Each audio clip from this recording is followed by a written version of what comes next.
that some people get into serious relationships or even get engaged, and before they get to begin to plan the wedding, things begin to fall apart.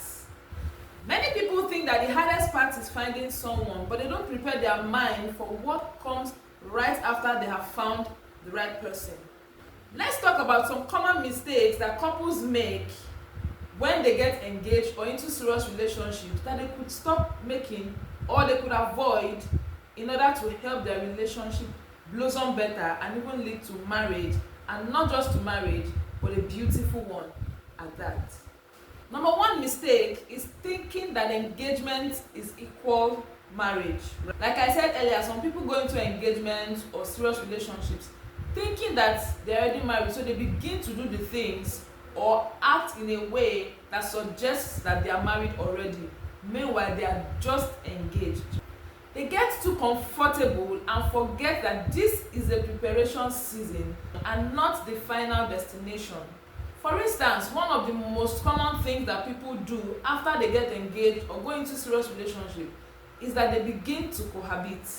And what is cohabitation? Cohabitation is when two people in a relationship think that they could move together to begin to live together. So this is what happens most times when people are already engaged or in a relationship and they are almost too certain in their mind that they are going to get married.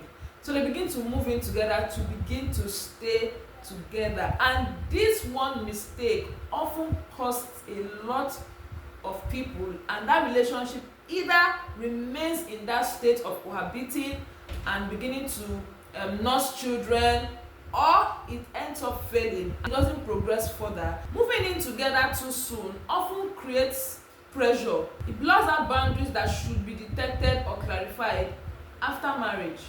So don't get too comfortable thinking that you're already married. You are engaged, and this is still a process of preparation. Of course, closer, but don't be carried away at the moment, and know that you are still building the foundation for your relationship, and you can still spoil that foundation even at this point of engagement, or as Christians would call it, courtship.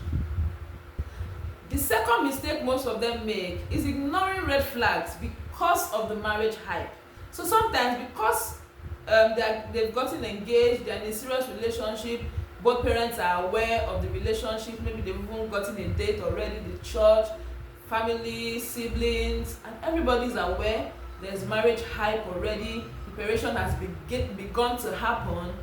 They now begin to wave away warning signals. They now begin to avoid red flags that are obvious or might begin to be obvious at that time. Don't forget that I said most times at this stage, some people now tend to relax because they think that they have gotten married. So maybe somebody was pretending before, or they just feel like, oh, we can let our guards down, and you begin to see some signs that might not be manageable, or that are too obvious and you can't cope with, or they are not even good signs to want to manage, right? And then because you think that you have begun to plan wedding, you've gotten the hype, you've done every other thing waiting for the wedding day, and then you just avoid these signs just because you think that the marriage is already staring, or the wedding is already staring in front of you.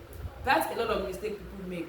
And as we always hear the saying that a broken engagement is better than a broken marriage. So if you find yourself in this place, I'm not saying that you would be with a perfect person. I'm saying that you are seeing a very clear red flag in somebody, but because you are engaged already preparing marriage, you want to avoid it. Please don't avoid it. It's better that you break that engagement if it's something that you know you cannot live or cope with, or that you shouldn't even negotiate. Please do your due diligence, address the issue, seek to solve it, and if it cannot be solved, it's okay to end it at that stage, because it's always better than getting into marriage and after some time still running out for that same reason that you observed even before you got into marriage. So that's another mistake people make, and ensure that you are not in that shoe and you don't make that kind of mistake. The third mistake that couples or intending couples make because they are now in a serious relationship or they are now engaged is the lack of premarital counseling or mentorship.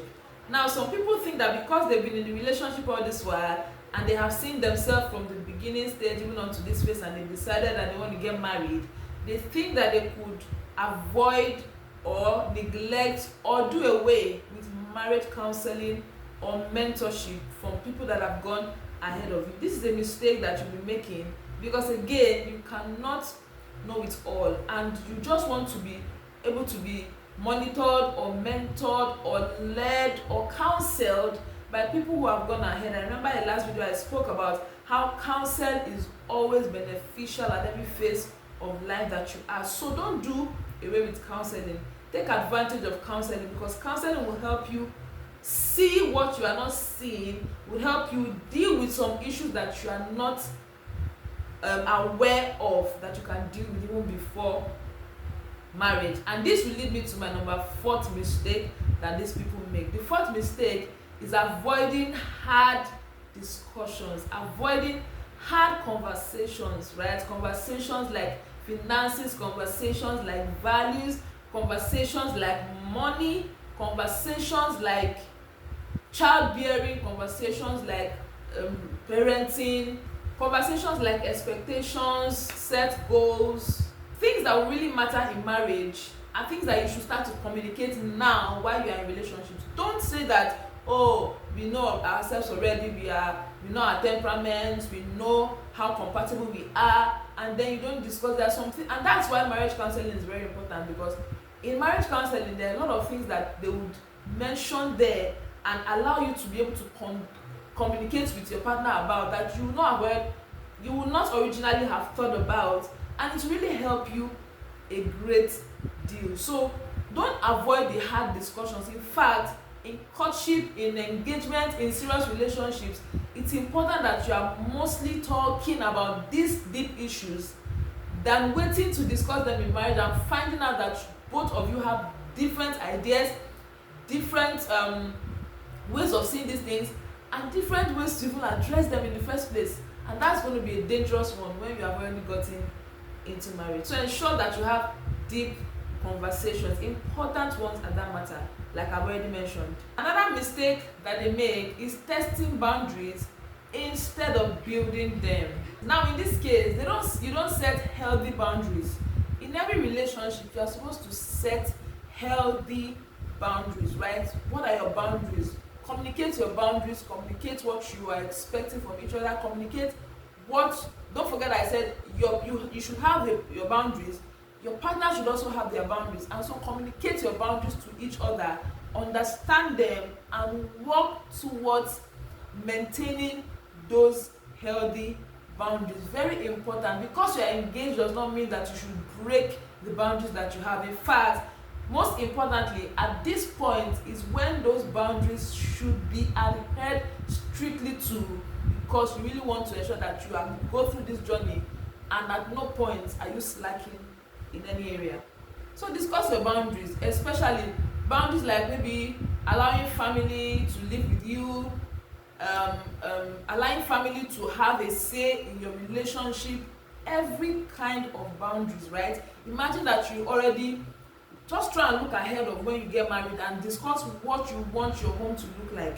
Discuss what is a clear boundary for you as regards family, because don't forget that you both are coming from different families, right? You have your expectations as regards your family even after you get married. Discuss it. Let your partner know what it is that you can condone as regards family members, what it is that you cannot negotiate, and you guys should either come to a common ground and begin to know what you are looking forward to, and let these boundaries be known to you, and let it be also communicated directly or indirectly to both families, that they already know what it is that you will accept. And it's advisable to even begin to practice those boundaries even while you are being engaged, so that it's not difficult to begin to imbibe them after you get married. These are very important things that people get engaged but they do not discuss, they do not look forward to doing, and they just slack in it, and sometimes it begins to affect the relationship even before they get married, that some will even twat or cut the relationship short, or sometimes they manage to drag themselves into marriage, but early enough in the marriage it begins to tell on the relationship, and they find out that they have either made the wrong decision, or they refuse to lay their foundation very well, so that marriage can stand the test of time, right? So if you are engaged, ensure that you don't make these mistakes. Being in a serious relationship or being engaged is a serious stage, but note that it's not the finish line. If you avoid these mistakes, you set a strong foundation for your marriage. So which of these points stood out for you the most? Let me know right down in the comment section. Or maybe you've seen another mistake people make. Please drop it down also.